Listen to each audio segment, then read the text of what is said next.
Hey guys, my name is Nitish Kishore. I am in 4th year CS. I am currently pursuing my internship at BlackRock where I work in the testing team. So, you all must be wondering how this so called internship goes on. Well, in any company, whether you join as a fresher or as an intern, you undergo an induction period. The first 4 days was the induction period, in which we were taught some technical trainings as well as some domain based trainings. Domain based trainings include the finance world, terms like stocks, bonds, derivatives, mutual funds, and a lot more. Finance is very vast in itself. I also underwent compliance trainings in which they teach us some rules and regulations to follow and in what circumstances are you breaching something serious.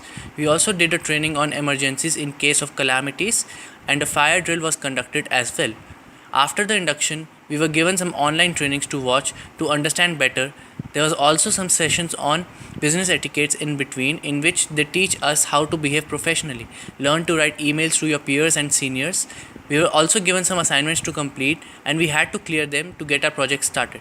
The idea of these trainings was to get familiar with the culture of BlackRock. After 1 month, we were finally assigned the project. In BlackRock, we have some Java-based applications which help in supporting trade activity. Due to confidentiality, the names of these can't be disclosed. Here you can see the description of the applications and how they are interconnected. Click pause to read. So before we come to the project, let us understand what is ALM and SVN.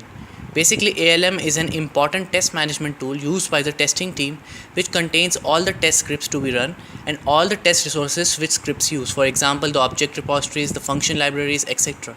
It is also used to run batch execution of test scripts during regression testing. Now let us come to SVN. SVN is basically a subversioning and controlling system. It has a main copy known as the trunk. Users don't make changes to the trunk. Instead, they check out the copy, maintain their own working copy and check in again. Every time you check out or check in, a new version is maintained which helps to keep track of changes and which user did those changes. Plus, it's a shared place, so you are basically updating at the same place. So the next question, why implement ALM to SVN migration? Basically, ALM has a domain and a project associated with it. Each project has its own workspace. In BlackRock, we have associated one single project for each application.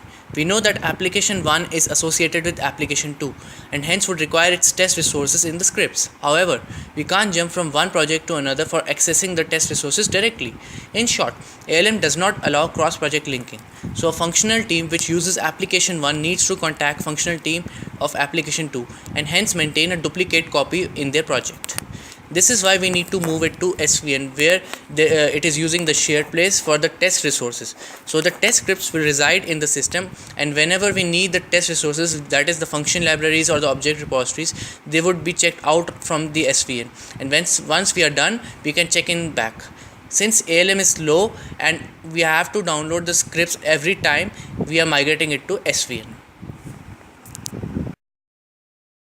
Coming to the object repositories, there were no conventions followed during naming of objects. Hence, when one functional team is unable to identify the object, they add their own and name them accordingly.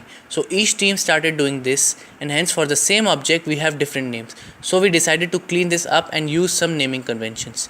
In case of function libraries, the same function was used as a copy in other projects. For example, if I have function Nitish in project 1, there was an identical function Nitish in project 2. So we decided to merge and use only one copy. In case of object repositories, these are the naming conventions followed to name the objects in this project. Basically, this is the current state and the future state. In current state, each project has maintained a copy of function libraries and ORs of each project. In future state, all the test resources, that is the function libraries and the ORs, are kept in SVN, which is a shared place.